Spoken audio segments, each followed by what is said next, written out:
Hi there, it's Baz at GotAUkulele with another instrument review. I've got to apologise again for my voice on this review because I've got a bit of a lousy cold and I'm probably going to cough and splutter through this one. I'll try and control that. This is a tenor ukulele that's come to me courtesy of Omega Music on test and provided by the Kala company. Why am I showing you the back? Well, it's because it's something a little bit different.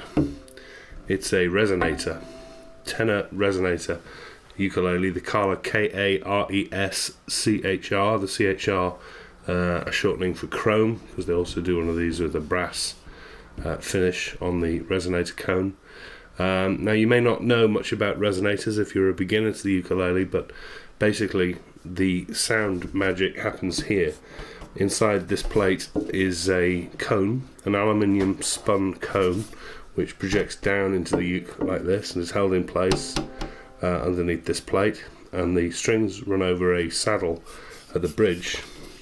In this case is a biscuit style, so you can see this round disc called the biscuit, and on top of that is a maple saddle piece, and that transmits the vibrations down through the top of the cone. If you imagine taking a loudspeaker apart, so you've got this shape of loudspeaker, and the biscuit cone is transmitting the vibration out of the widest part of the cone. That's exactly what this does.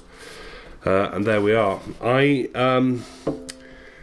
There are a few Resonator ukuleles out there on the market, and what I've found about them is you get a huge gulf between the entry-level resonators, then there's pretty much nothing.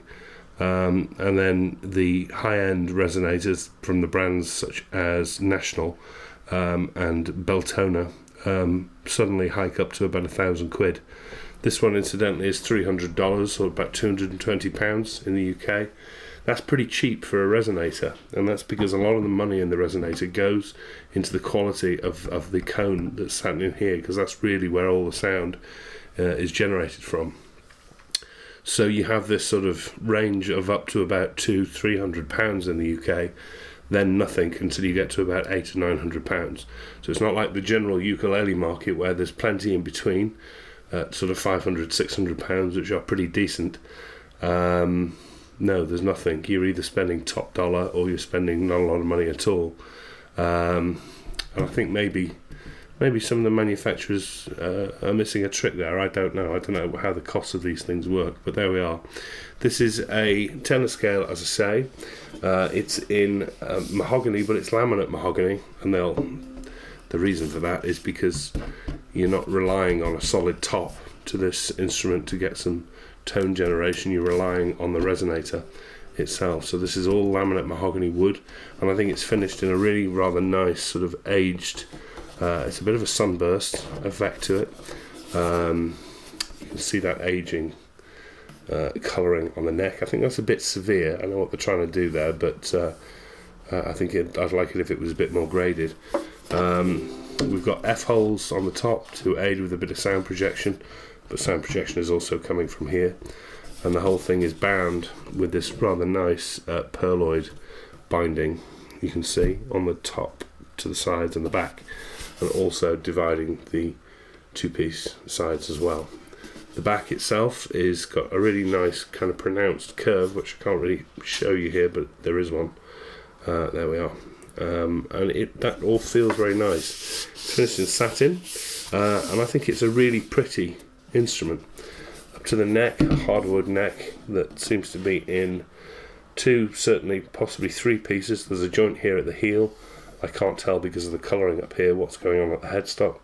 Rosewood fingerboard, which has got bound or painted edges, possibly bound to hide the fret ends, and there are 18 frets in total, with 14 to the body, which is fairly standard for this sort of a tenor, and fret markers in perloid inlays at 5, 7, 10 and 12, and they are also repeated on the side. The headstock, standard Kala crown shape, and the Kala logo is inlaid in pearl, which is done very nicely, and tuning is provided by unbranded, sealed, geared tuners. As you can see from the label, this is made in China, like pretty much everything from Kala, and I think it's quite a nice thing to look at. Resonators tend to come mainly in metal bodies, but this is, being a wooden body, should give it a bit more of a rounded tone, I think. But this comes back to my general concern about resonators at the cheaper end.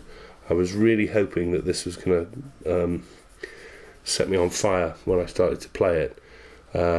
Having played nationals, and I played a national next to a Beltona for a tone comparison, and the Beltona just completely blew me away, even though the national had blown me away first.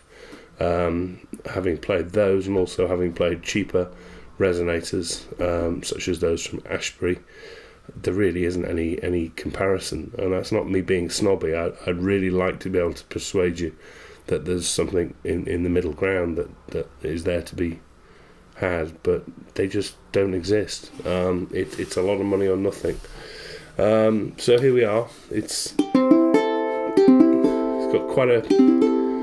got a resonator sound, but it's very trebly.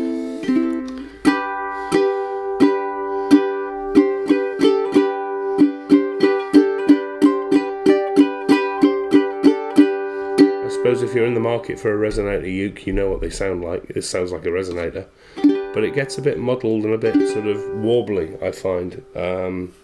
It doesn't have that rounded a sound. It's a lot better than the cheap resonators that have the metal bodies.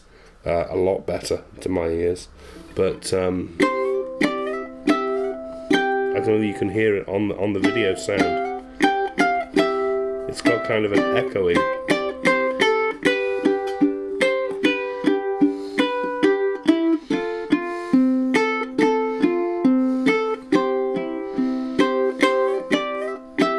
I don't know whether that echoey noise is coming out to you towards the microphone I'm using. It's coming from here, less so from the F-holes. I can feel it against my body. It's almost like it's got a bit of reverb built in, but I'm afraid to say not in a great way. Strummed...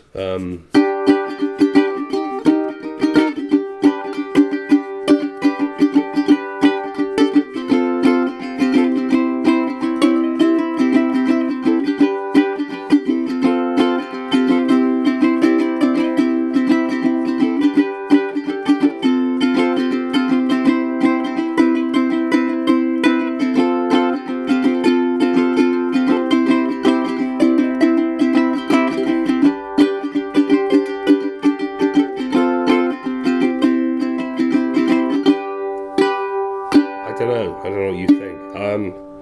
It's not bad. Don't get me wrong. Sorry, Carla. It's not bad at all. It's better than a lot of the cheap resonators I've played with, and I know people who sit and fiddle around for ages with the saddle to get a tone that they like. But I'm afraid I was probably spoilt by having the opportunity to play things like a Beltona. This, I think, is the second incarnation of Carla's Resonator series, and I didn't play the first one, but I did hear some pretty terrible reports about it. But otherwise, as a ukulele, it's very well made. It feels very good. I think it looks wonderful. If you like a bit of vintage look, nice and solid, nice and light for a resonator, considering we've got a lot of metal going on here. But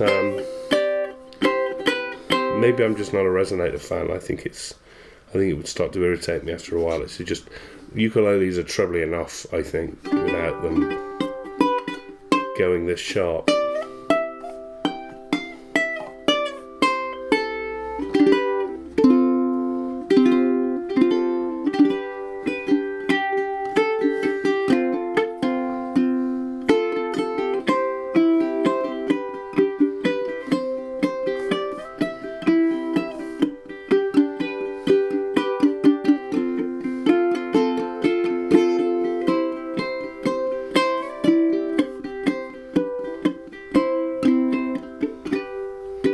That echoey bit that I don't like, almost like I'm double picking.